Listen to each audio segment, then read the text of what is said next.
जब समाज में संस्कार, सेवा और आध्यात्मिक चेतना को मजबूत करने की बात होती है, तब श्रीमद् भागवत कथा केवल एक धार्मिक आयोजन नहीं रहती, बल्कि ये मनुष्य को जीवन जीने की सही दिशा दिखाने वाला आध्यात्मिक महापर्व बन जाती है।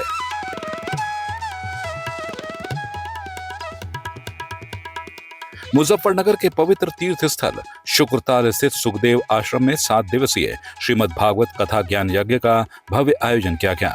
इस आयोजन में बड़ी संख्या में श्रद्धालुओं ने पहुंचकर कथा का श्रवण किया और भगवान की भक्ति में लीन नजर आए।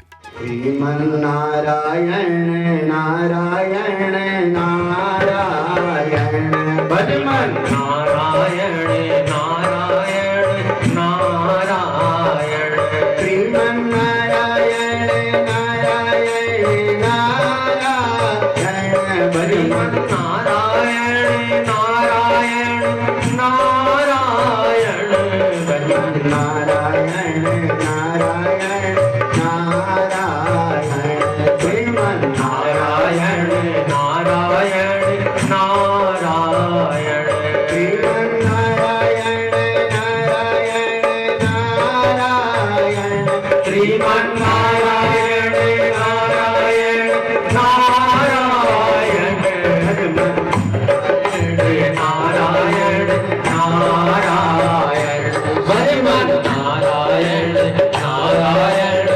नारायण इस भव्य आयोजन का आयोजन फरीदाबाद निवासी और वर्तमान में बेंगलुरु में रह रहे अभिषेक शर्मा ने अपने परिवार के साथ मिलकर सुखदेव आश्रम में विधि विधान के साथ श्रीमद् भागवत महापुराण कथा का आयोजन किया। कथा व्यास पंडित महेश्वर प्रसाद शास्त्री ने 7 दिनों तक श्रीमद् भागवत महापुराण के विभिन्न प्रसंगों का बेहद सरल, सहज और भावपूर्ण वर्णन किया। कथा के दौरान भगवान श्री कृष्ण की बाल लीलाओं से लेकर भक्त प्रहलाद, ध्रुव चरित्र, राजा परीक्षित और महर्षि शुक्रदेव से जुड़े प्रसंगों का वर्णन किया गया। नारद जी घूमते घूमते वेद व्यास जी के पास पहुंचे। वेद व्यास जी ने कहा, महाराज मैंने यजुर्वेद, सामवेद, अथर्ववेद, ऋग्वेद, 17 पुराण सब कुछ लिख लिया, लेकिन मुझे परम आनंद नहीं मिल रहा है। परम आनंद मुझे कैसे प्राप्त होगा?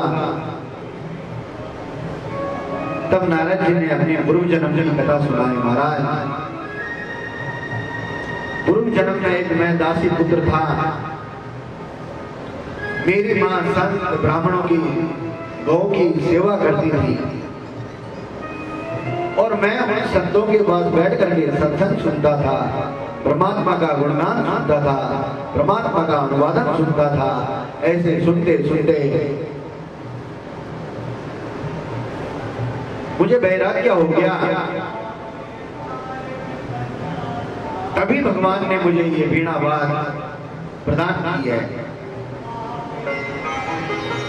सरस्वती जी ने मुझे वीणा दी है कि मुझे ईश्वर का ये गुणगान करना है।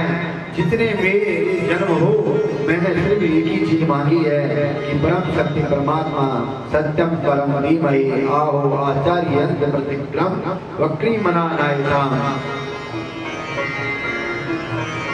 इस संसार में मुझे सिर्फ परमात्मा का गुण गाना है और गुण के अलावा मुझे कुछ नहीं चाहिए। तब ब्रह्मा जी कहने लगे, महाराज आपने अपने पूर्व जन्म की कथा सुना दी, लेकिन ये तो बताओ,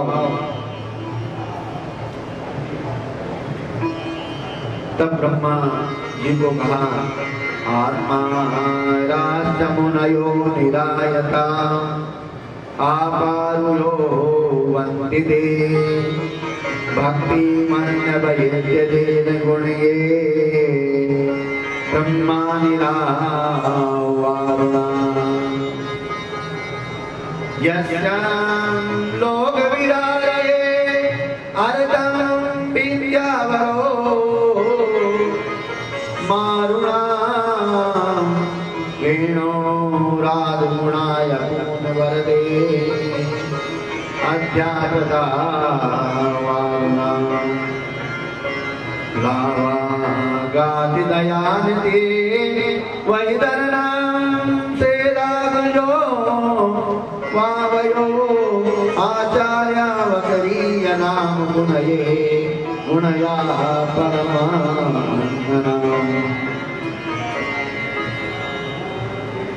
नारद जी को कहा है, नारद सब कुछ होने के बाद भी परम आनंद नहीं आया तो आप एक काम करो, आप मेरे भगवान श्री कृष्ण का गुणावास करो, उनका कीर्तन करो, उनका स्मरण करो, उन्हें उनके चरित्र अपने हृदय में विराजमान करो। तब वेद व्यास ने बद्री का आश्रम पे भगवान गणेश जी को अपने सम्मुख बिठाया और बिठाने के पश्चात सरस्वती मां की वंदना करते हुए अपनी आंख बंद करी और भगवान श्रीमद् भागवत महापुराण का प्रोपादन किया, अपने हृदय से किया। भगवान के गुणावान अपने हृदय से करते रहे और गणेश जी लिखते गए। बहुत आनंद आने लगा जब श्लोक एक ही श्लोक पढ़ा, रण्य समाधिमान प्रविश्यदा गीतं गीतये आहो वाकी वयं सतन्न कलगु विद्या शरणां पामहि। ब्रह्मा जी आनंद में डूब गए, वेद व्यास जी आनंद में डूब गए और डूबने के पश्चात बस नारद जी वहां से अंतर ध्यान हो गए। तब कहा, ऐसा इस यज्ञ को पढ़ने के लिए, इस शास्त्र को पढ़ने के लिए कोई ऐसा रसूल हंस चाहिए, वो कहां मिलेगा। मन में ये आया कि ऐसा रसूल तो सुखदेव जी है और सुखदेव जी अपने शिष्यों को बुलाया और कहा, उन्हें चतुर्लोकी भागवत का श्लोक सिखाते हुए कहा कि यत्र तत्र जाकर के आप गुणावाद करते रहो, परमात्मा के गुणों का स्मरण करते रहो। शुक्रताल की पवित्र भूमि इस आयोजन को और भी विशेष बना देती है। धार्मिक मान्यता के अनुसार इसी पावन धरा पर राजा परीक्षित ने महर्षि शुकदेव के श्रीमुख से श्रीमद् भागवत महापुराण की कथा पहली बार श्रवण की थी। माना जाता है कि राजा परीक्षित को जब श्राप मिला कि 7वें दिन तक्षक नाग के डसने से उनकी मृत्यु होगी, तब उन्होंने अपने जीवन के अंतिम 7 दिनों में सांसारिक मोह छोड़कर महर्षि शुकदेव से भगवान की कथा सुनी थी। कहा जाता है कि जिस स्थान पर राजा परीक्षित को श्रीमद् भागवत का ज्ञान दिया गया था, वही शुक्रताल आज भी श्रद्धा और आस्था का प्रमुख केंद्र है।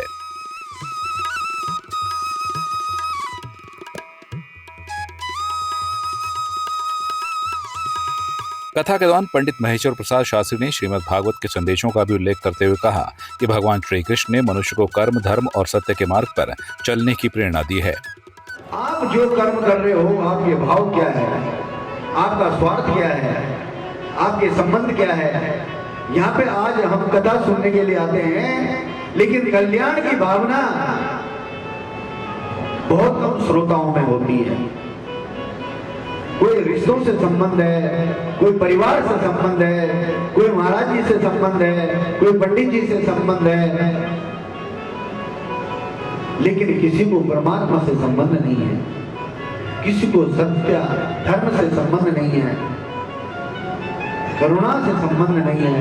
उस परमात्मा से संबंध कब होगा? जब हम उस परमात्मा के चरणों में शरणागत रह करके अपनी इस जो आत्मा रूपी हृदय में हमारा परमात्मा विद्यमान है, उस परमात्मा को जागृत करने के लिए सत्कर्म करेंगे, सत्य बोलेंगे, सत्य मार्ग पर चलेंगे, लोभ मोह को त्याग करके जिस प्रकार भी परमात्मा हमारा पालन पोषण करें, उस परमात्मा को सौंप देंगे। जैसा एक बालक छोटा सा बच्चा होता है, साल भर 2 साल 3 साल 4 साल 5 साल वो माता पिता के ऊपर डिपेंड होता है। वो उसे क्या पिला रहे, क्या खिला रहे, क्या नहीं खिला रहे, ये हमारे लिए एक उदाहरण है। ऐसे ही हम परमात्मा की संतान है। वो परमात्मा हमारे कर्मों के आधार पर हमें सब कुछ प्रदान करता है। अभिषेक शर्मा और प्रीति शर्मा सहित परिवार के सदस्यों ने इस आयोजन के माध्यम से सुखद, शांतिपूर्ण और मंगलमय जीवन की कामना की।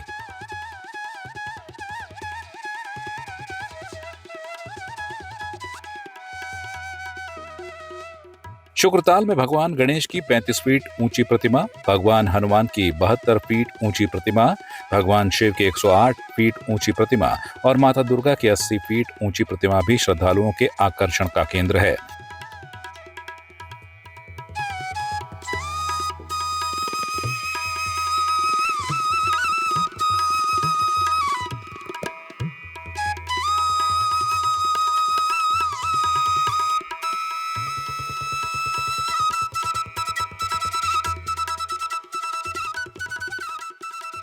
सात दिनों तक चले इस धार्मिक आयोजन ने श्रद्धालुओं को भक्ति, संस्कार और सेवा का संदेश दिया। आयोजन के माध्यम से यही संदेश सामने आया कि श्रीमद् भागवत कथा केवल सुनने के लिए नहीं, बल्कि उसके संदेश को अपने जीवन में उतारने के लिए है। सुखदेव आश्रम की पावन भूमि पर हुआ ये आयोजन परिवार के लिए आध्यात्मिक शांति, सुख और मंगल की कामना के साथ एक यादगार धार्मिक अवसर बन गया।